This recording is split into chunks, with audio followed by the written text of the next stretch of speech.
잉태하사 통정녀 마리아에게 나시고 본디오 빌라도에게 고난을 받으사 십자가에 못 박혀 죽으시고 장사한 지 사흘 만에 죽은 자 가운데서 다시 살아나시며 하늘에 오르사 전능하신 하나님 우편에 앉아 계시다가 저희로서 산 자와 죽은 자를 심판하러 오시리라.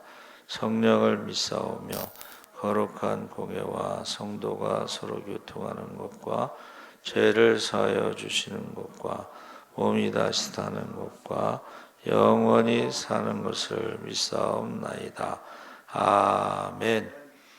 하나님 말씀 빌립보서 2장 12절에서 18절까지 말씀을 보겠습니다. 319쪽에 있습니다.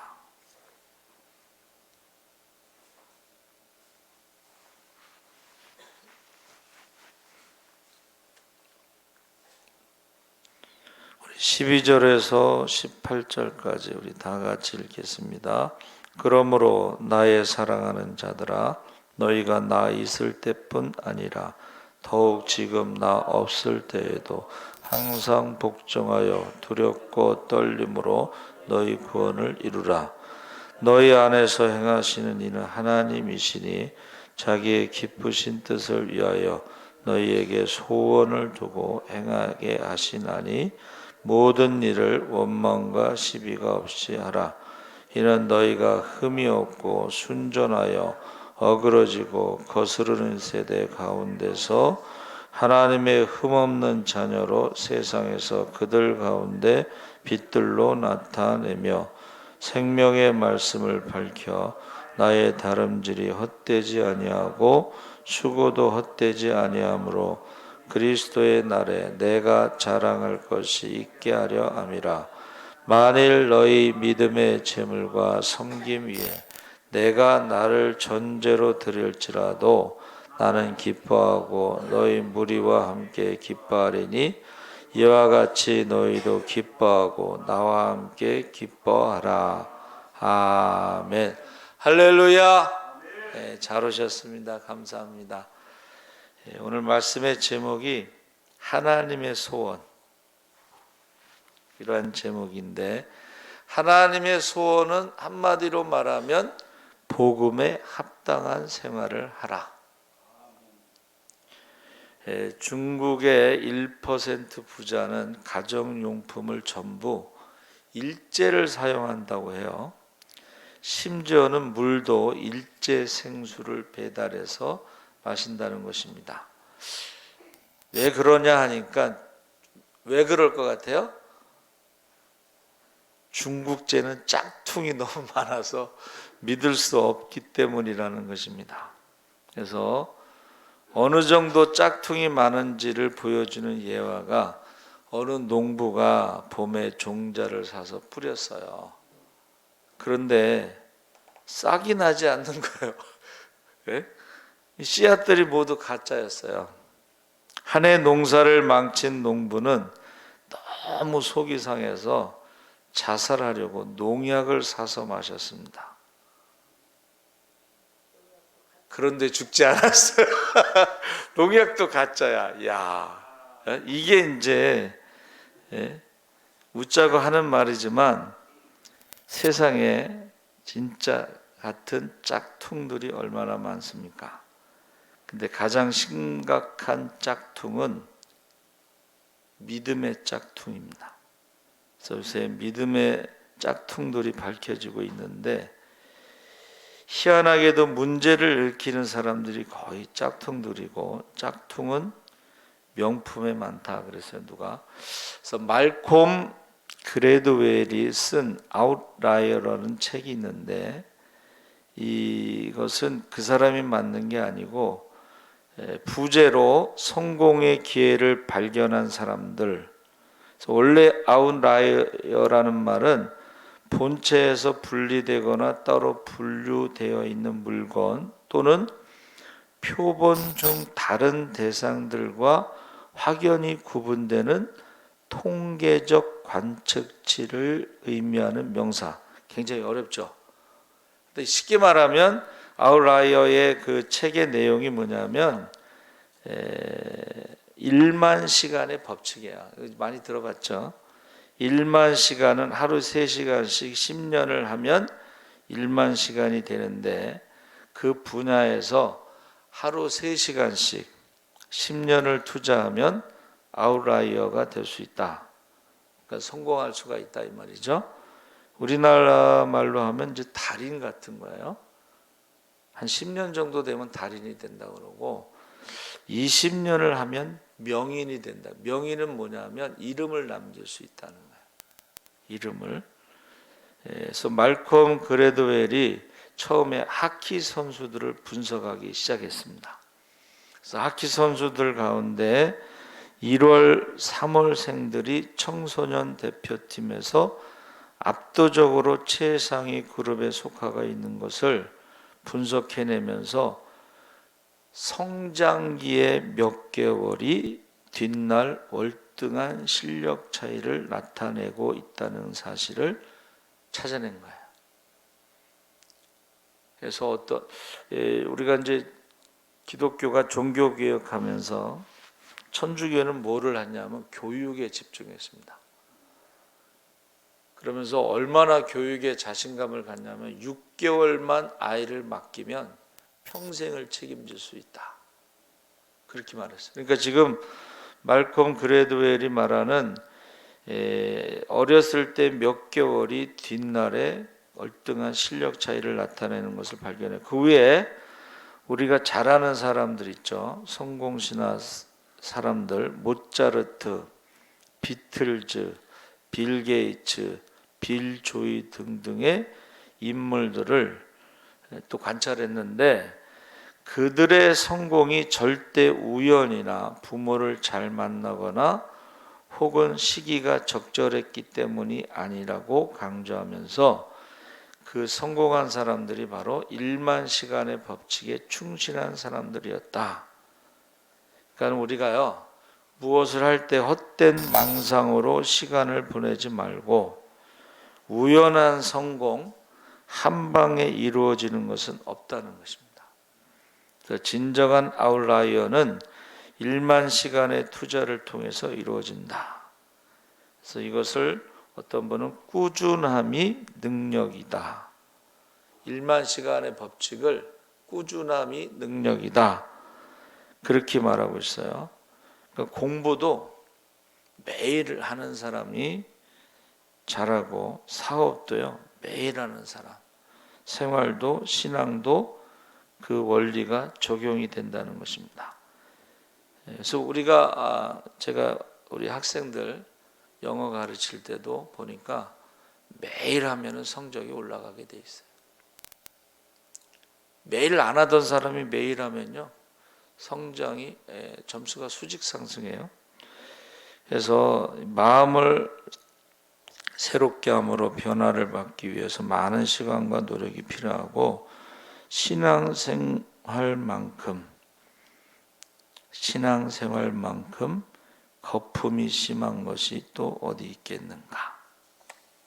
그러니까 이제 우리가 10년 믿었다, 20년 믿었다, 모태신앙이다 그러는데 그 시간이 주를 위해서 사용된 시간, 기도하는 시간, 말씀 읽는 시간, 이런 시간이 얼마나 되겠어요. 그래서 교회 성장 연구소에서 그 목사님이 이제 그 목사님들 모아놓고 세미나 하는데 솔직히 말해서 일주일 동안 목회를 위해서 성도들을 위해서 쓰는 시간이 얼마나 되는가 써보라는 거예요. 얼마 되지 않는다는 거예요. 그러니까 저와 여러분이 이 거품, 기초를 한 번도 배우지 못한 채 스스로 고수라고 생각하는 사람, 그리스도인이 얼마나 많은가. 그래서 매일매일 차근차근 복음을 배워가는 일을 게을리하지 않을 때 진정한 그리스도인이 되어 복음의 안경을 쓰고 세상을 바라볼 힘과 능력이 생기는 것이다. 그러니까 지금요 모든 교회에 있는 것이 십자가입니다. 그렇죠? 근데 십자가를 매일 보면서도, 뭐 매일 보는 건 아니지, 뭐 일주일에 한 번 보든지, 그런데 십자가에 대해서 아는 사람이 많지 않아요. 자, 십자가에 대해서 아는 사람도 많지 않지만 십자가의 삶을 사는 사람은 더더욱 없어요. 이게 신앙의 거품이라는 거예요. 여러분, 십자가에 대해서 우리가 알아야 되겠죠.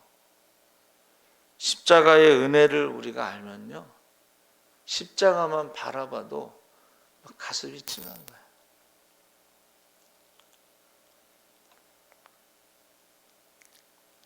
그래서 저와 여러분이 이 아주 기본적인 거예요.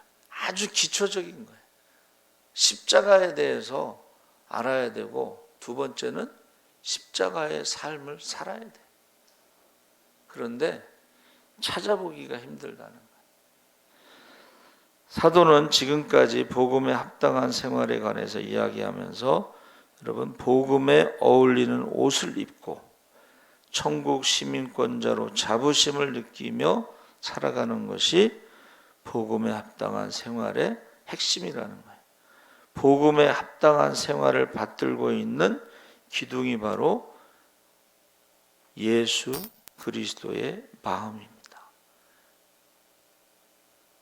마음이 바뀌어야 된다.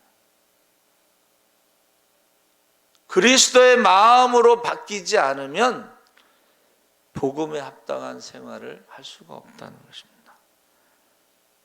그래서 그렇게 마음이 바뀌어가는 과정에 필요한 것이 1만 시간의 법칙을 두고 두렵고 떨림으로 이루어야 할 구원이라고 설명하고 있어요.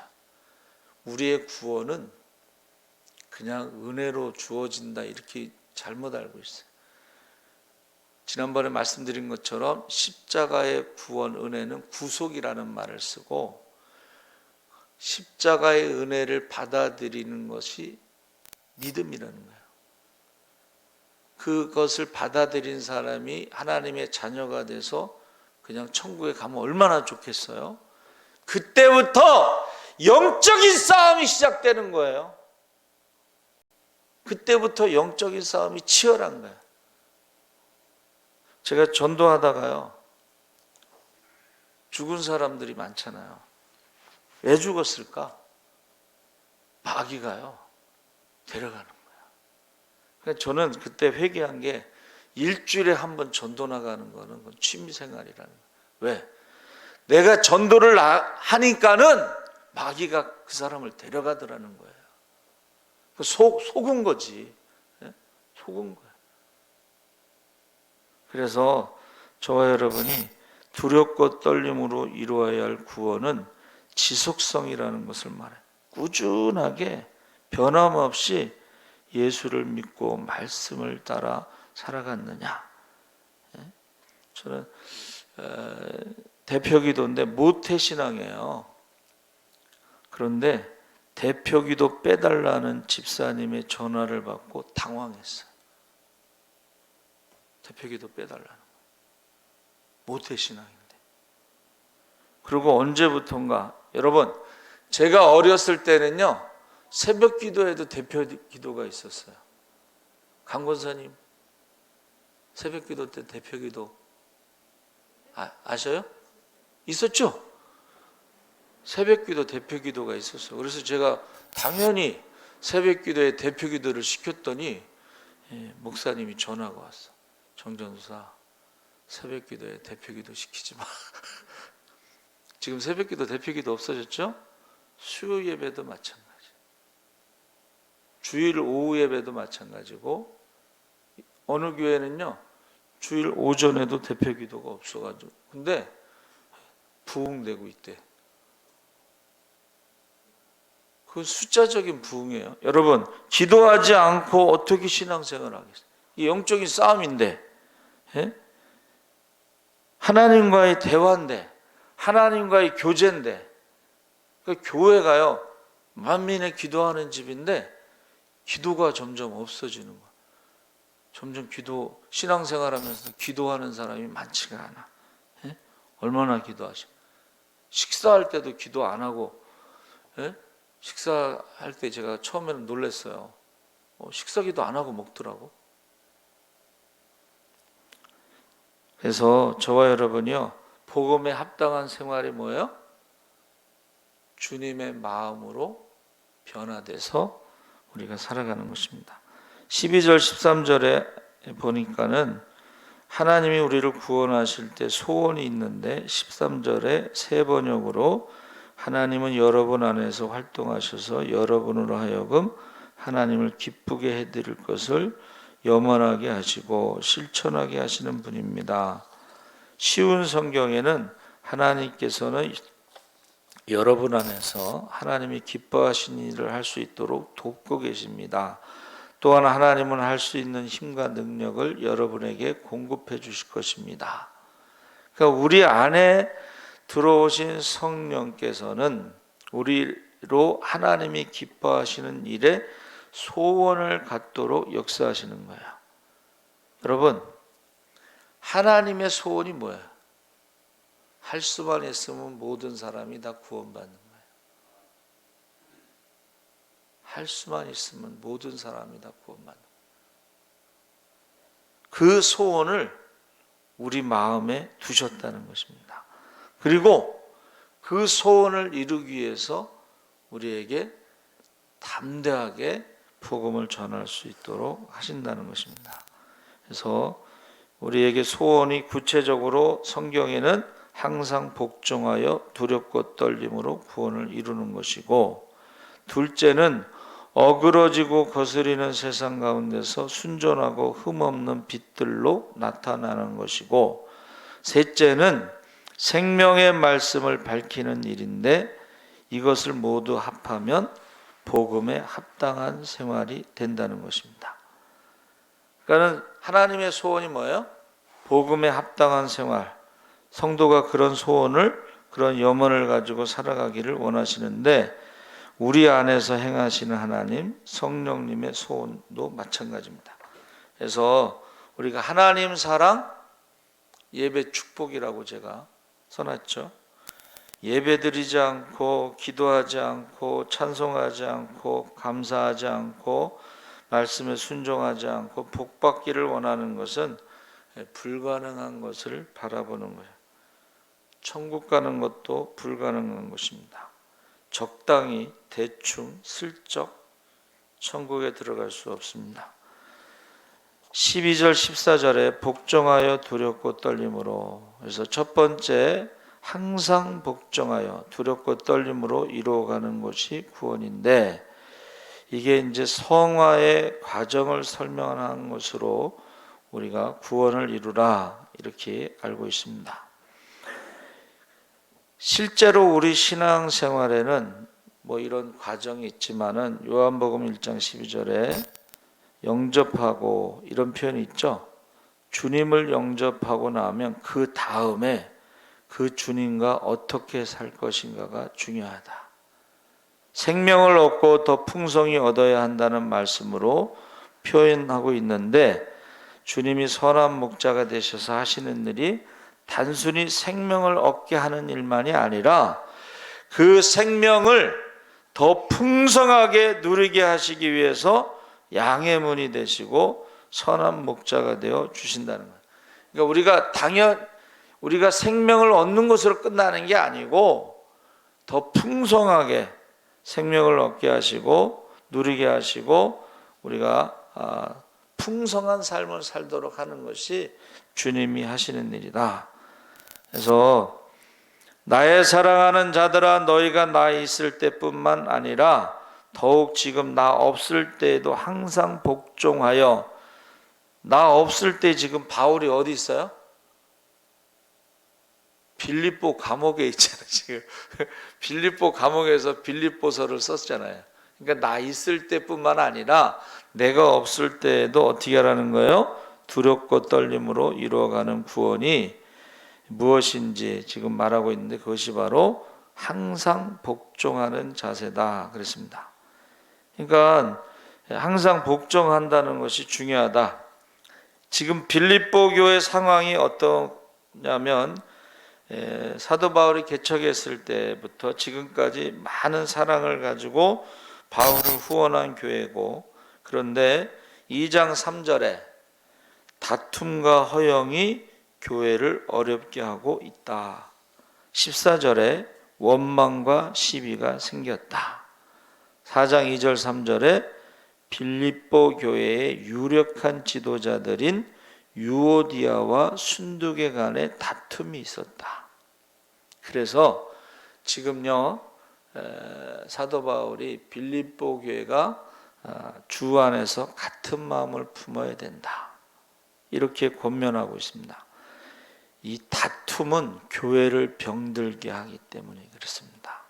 성도들이 상처받습니다. 이 교회가요, 저기 이렇게 갈라질 때 싸우잖아요. 그럼 상처를 받죠. 무슨 진리에 관한 문제로 싸운다면 얼마나 좋겠습니까? 그런데 서로의 기득권 때문에 싸우는 거예요. 기쁨과 감사의 대상이었던 빌립보 교회를 유오디아와 순두계의 다툼으로 지금 교회를 망가뜨리고 있는 거예요. 기득권 때문에. 그래서 빌립보 교회를 향해서 복음에 합당하게 살고 마음을 같이 하고 한 마음을 품고 그리고 나서 구원을 이루라. 이 말이 뭐예요? 구원을 이루는 것은 복음에 합당하게 사는 것이고 한 마음을 갖는 것이다. 마음을 같이 하라. 구원이 뭐냐? 한 마음을 갖는 것이라는 거예요. 그래서 구원 받았기 때문에 우리가 삶 속에서 다툼과 허영으로 하든 원망과 시비가 있든 아무 상관이 없다는 태도를 지금 지적하고 있는 거예요. 그래서 직통 계시 받는 사람들 있잖아요. 직통 계시 받아서 자기는 아무렇게나 살아도 상관이 없다, 이렇게 말을. 이거는 속는 거예요. 직통 계시 받는 사람뿐만이 아니라, 죄송하지만 기도 많이 하는 사람들 중에 이제 응답 받았다고 하고 자기 마음대로 하는 사람들, 도덕적으로 또 질서나 이런 거 상관없이 자기 마음대로 하는 사람들이 이게 속는 거예요.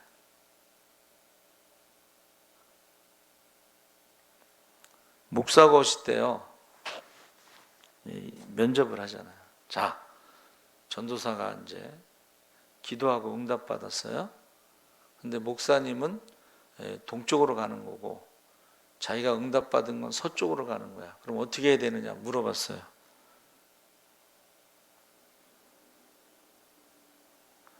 아니, 목사님이 전도사보다 기도를 짧게 하겠어요? 하나님에 대해서 모르겠어요? 성경에 대해서 모르겠어요? 목사님이 응답받은 걸 존중하는 게 그게 답이에요. 전도사가 내가 기도하고 응답받았으니까 나는 죽어도 서쪽으로 갑니다. 그건 영적인 교만이라는 거예요. 영적인 교만.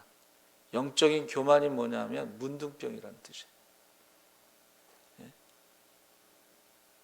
그래서 저와 여러분이요, 기도 많이 할수록 조심해야 돼요. 자기가 응답받은 것이 전부라고 생각하면 큰일 납니다. 12절에 구원은 교회 공동체의 건강이라는 의미가 있는데, 구원이라는 말이 신약 성경에서는 대개 종말론적인 구원, 하나님의 영생에 참여하는 것인데, 여기서는 두렵고 떨림으로 구원을 이루라는 것은 예수의 마음을 품고 겸손히 교회가 하나됨을 이루어가는 것이라고 말하고 있어요. 그러니까 지금 사도 바울이 뭐라 그러냐면 다툼과 시비와 원망과 불평을 그치고 두렵고 떨림으로 하나가 돼야 구원을 이루는 것이다. 그러니까 겸손하라는 거죠. 겸손하게. 그래서 제가 좋아하는 말이요, 듣는 마음이에요. 듣는. 남의 말을 안 들어. 그냥 자기 생각대로, 자기 주장대로. 하나님께서 원하시는 일이라는 것은 다른 사람들도 같이 기도하잖아요. 그랬을 때 같아야 되지, 자기 혼자만 다른 것은 생각해 봐야 돼. 하나님도 한 분이시고 성령님도 한 분이시고 중보자 예수님도 한 분이신데 자기만 다르면 그 문제가 있죠. 다른 사람들은 다 틀리고 자기만 옳다고 생각하는 사람은 문제가 있는 거예요. 그래서 어느 교회는 기도 많이 하는 목사님이 계신데 당회할 때 장로님들이 그런, 기도 많이 하시는 목사님 뜻대로 하세요. 우리들이 목사님만큼 기도 못하잖아요. 우리들이 목사님만큼 성경 모르잖아요. 그렇게 얘기하신다고 그래요. 12절에 두렵고 떨림으로 너희 구원을 이루라 할 때, 이루라는 말은 현재 시제인데 이것은 계속되는 것을 말하는 거예요. 그러니까 아까 1만 시간의 법칙, 지속성, 항상 겸손하게 계속 두렵고 떨림으로 이루어가야 된다. 그게 하나님의 소원이라는 거예요.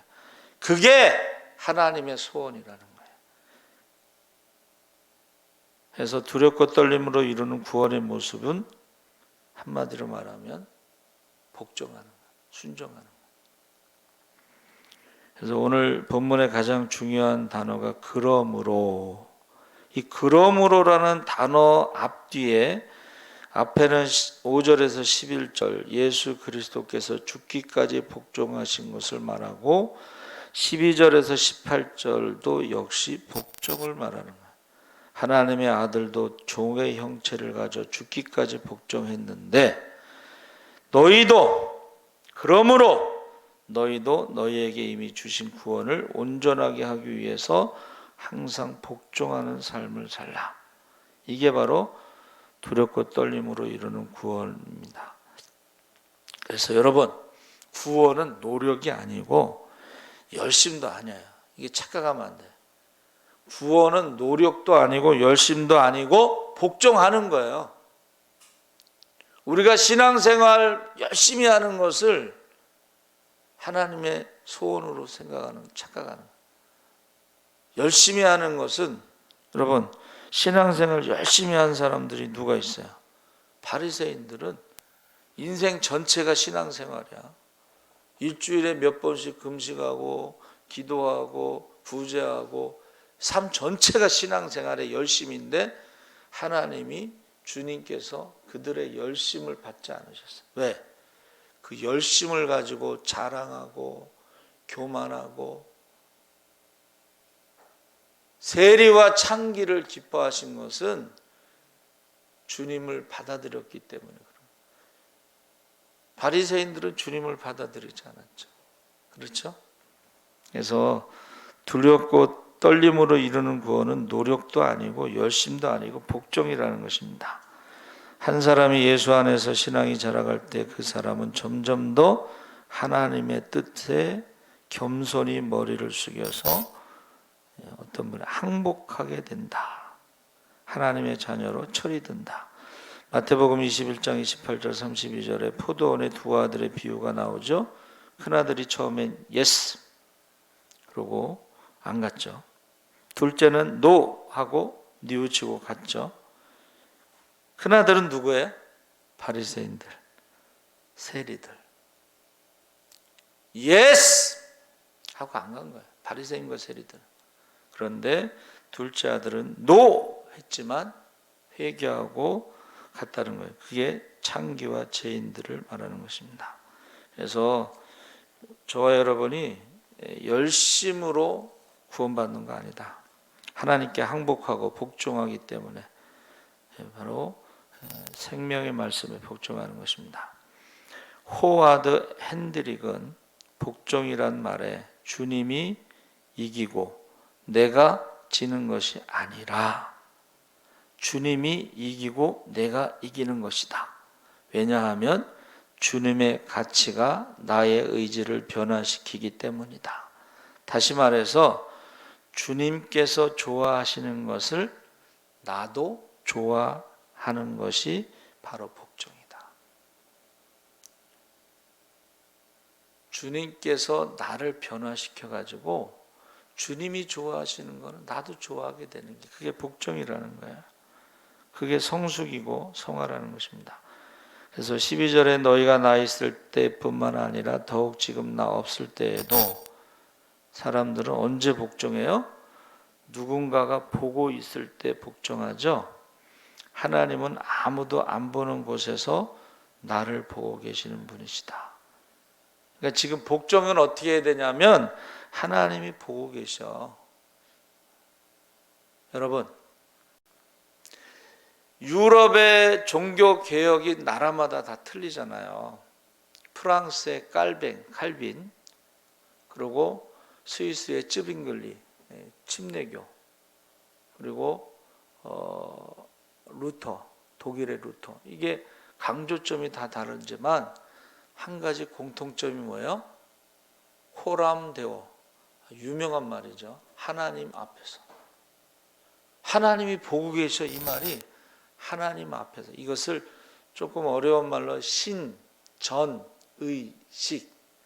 하나님 앞에 있다는 거예요. 하나님이 보고 계셔. 예? 우리가 두렵고 떨림은 뭐예요? 하나님 앞에서 신전의식을 가지고 복종하는 것이다. 원망과 시비가 없이 살아가는 것이다. 이게 하나님의 소원이에요. 하나님의 소원. 그래서 매일매일 신전의식을 가지고 진리의 말씀에 생명의 복음에 복종하는 것입니다. 그러니까 순종하지 않는 기독교는 기독교가 아니야. 기독교가 뭐야? 십자가에 죽기까지 순종하신 예수님이 기독교예요. 근데 우리는 순종하지 않는다면 기독교인이 아닙니다. 자기가 죽지 않은 사람은 기독교인이 아니야. 그래서 복종의 내용 가운데 원망과 시비가 없는 생활이 있고, 원망과 시비는 복종하지 않기 때문에 생기는 것이다 그랬어요. 그래서 두렵고 떨림으로 구원을 이루라. 꼭 기억해야 되고, 네 번째는 14절 15절에 빛들로 나타내며, 자, 지금 우리가 살피고 있는 것은 복음에 합당한 생활인데 앞에 주제들은 정확히 15절에 이는 하나됨, 겸손, 그리스도의 마음을 품고 두렵고 떨림으로 공동체의 구원을 이루어 가야 하는 이유에 대해서 말하고, 왜 그리스도인이 겸손한 삶을 살아야 하고 서로 원망과 시비가 없는 삶을 살아야 하는가? 왜 그리스도인이 그리스도의 마음을 품고 두렵고 떨림으로 공동체의 하나됨을 이루어가야 하는가?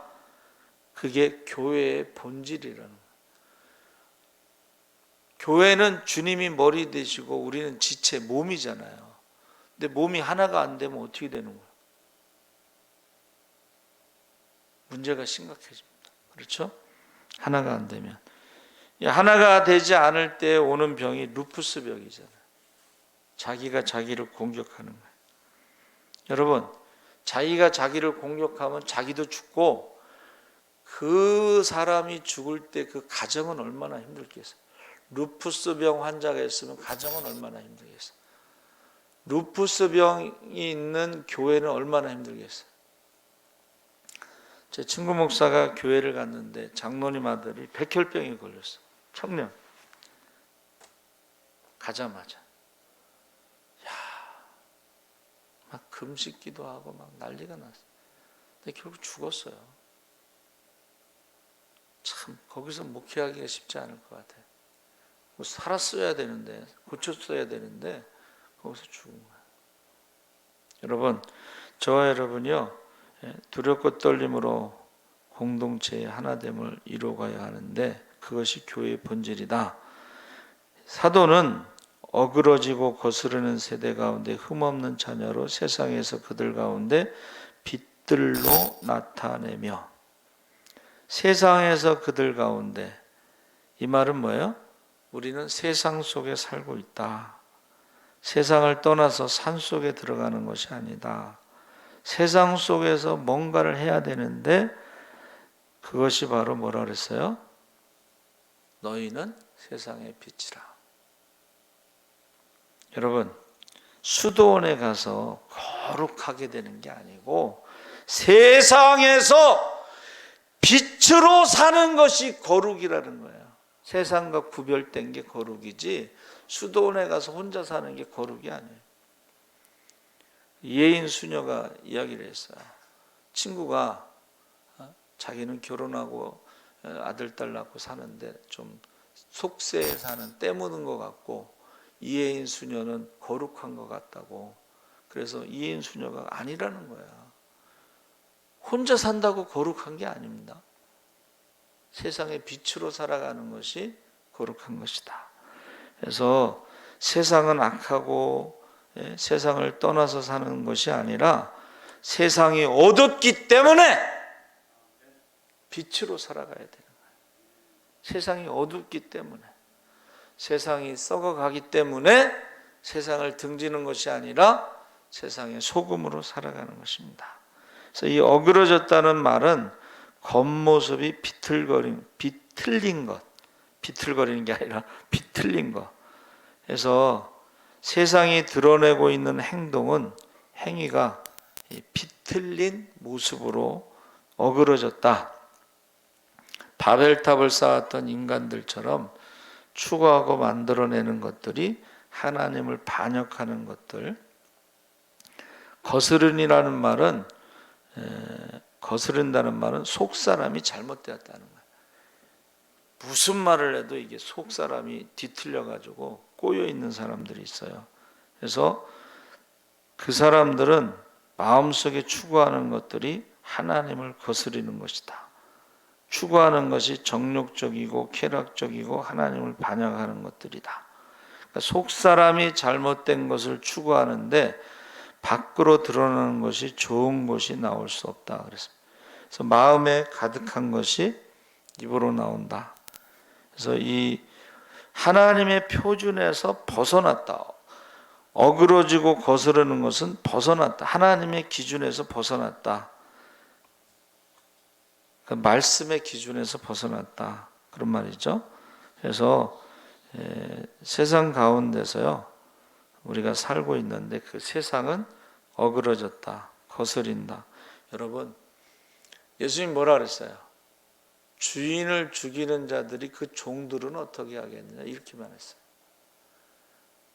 하나님을 대적하는 자들이 하나님을 믿는 자들을 어떻게 하겠느냐 그렇게 말씀하셨어요. 우리가 세상에 살지만 세상이 우리 안에 들어오면 안 되고, 여러분 빛의 특징이 뭐예요?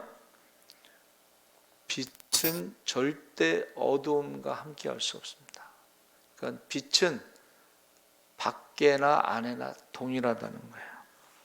그래서 다니엘서 같은 사람이요, 시기를 받았어요. 그런데 사람들이 가로되 이 다니엘은 그 하나님의 율법에 대하여 틈을 얻지 못하면 그를 고소할 수 없으리라. 이게 무슨 말이냐면 다니엘이 거룩한 삶을 살았다 이런 뜻입니다.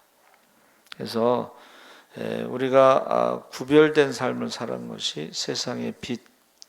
그러니까는 세상 사람들이 볼 때 우리도 저렇게 살아야 되는데 그런 말이 나와야 되겠죠. 근데 이 거스른다는 말을 또 다른 말로 순전하다라는 말이 상대적인 말인데, 순전하다는 말은 잡티가 섞이지 않았다는데 이것이요 처음에는 야, 금, 학, 메탈러지라고 해서 순수한 금, 순수한 구리, 불순물이 섞이지 않은 금속에 대해서 말할 때 사용되었습니다. 그러니까 도자기 만들 때도 순수한 흙을 준비하죠. 그래서 우리가 그리스도의 마음과 생각, 사고방식은 혼합되어서는 안 된다. 여러분, 예수님의 마음에 세상의 마음이 섞이지 않았습니다.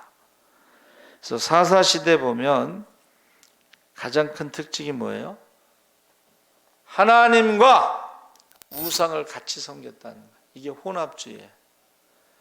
우리가 신앙생활할 때도 6일 동안은 세상에서 살고 안 믿는 사람하고 똑같이 살고 주일날만 와서 믿는 사람으로 예배드린다? 이게 혼합주의예요.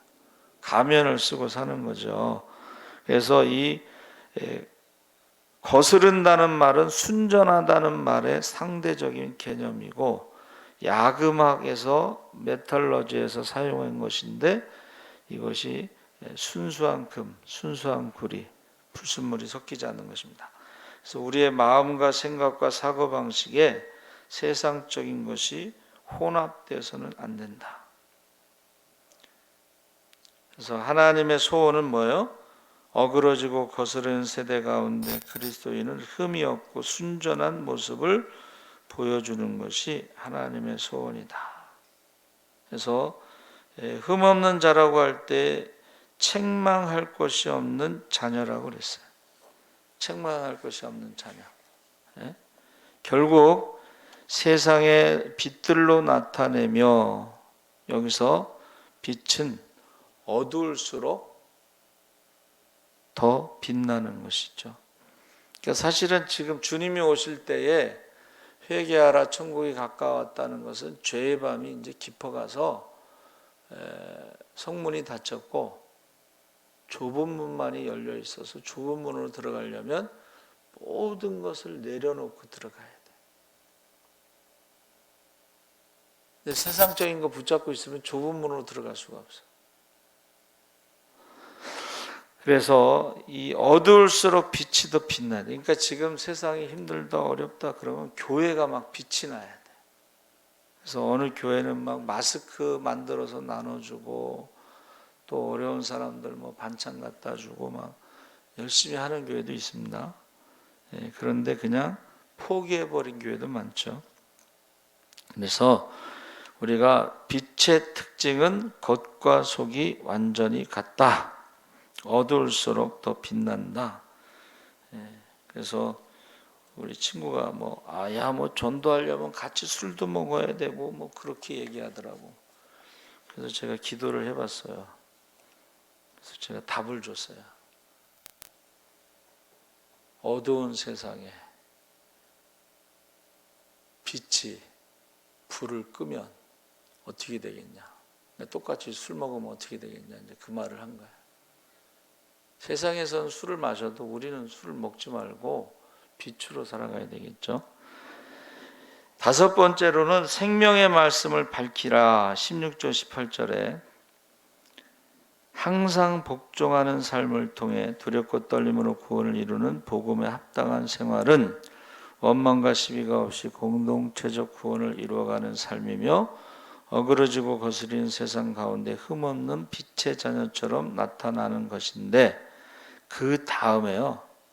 생명의 말씀을 밝혀 나의 다름질이 헛되지 않고 오히려 그리스도의 날에 자랑할 것이 있는 기쁨의 사람이 되는 것이 복음에 합당한 생활이다.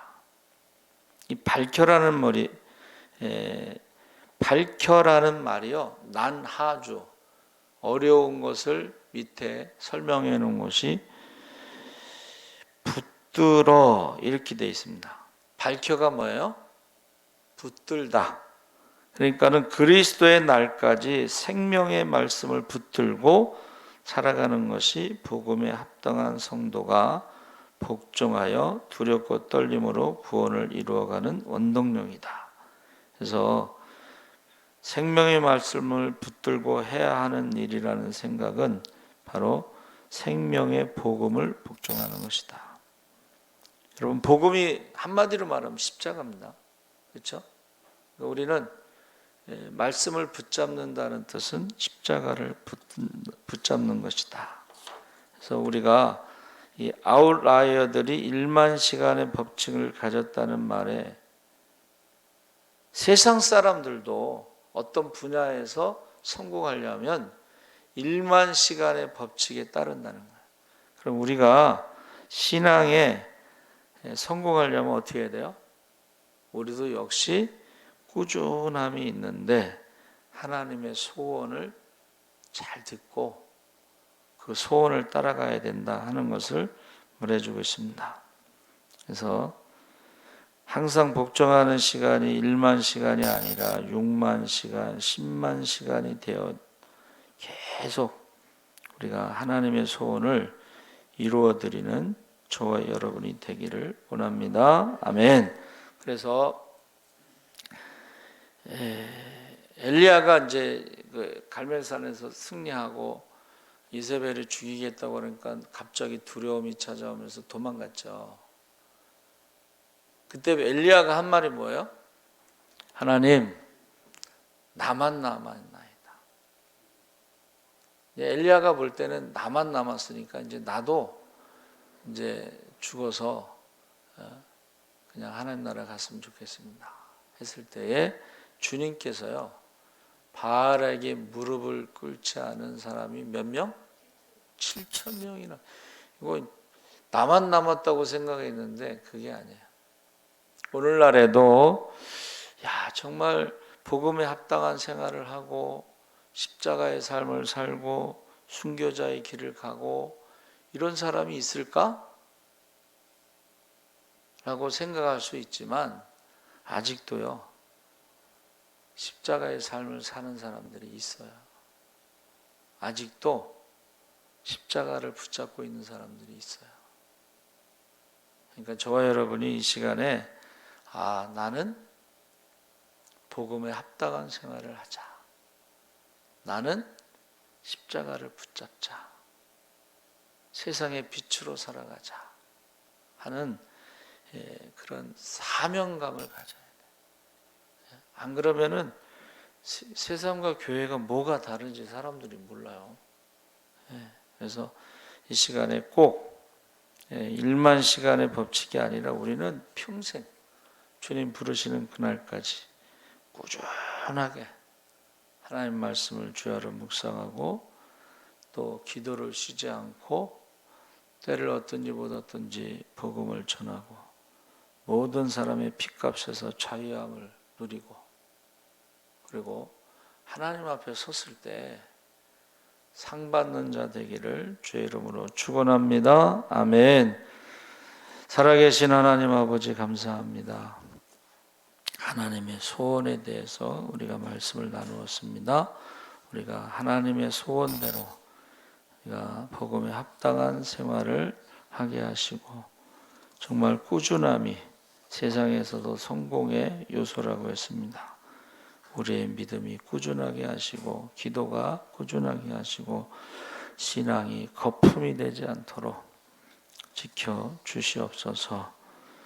감사하며 예수님의 이름으로 기도하옵나이다. 아멘. 하늘에 계신 우리 아버지여, 이름이 거룩히 여기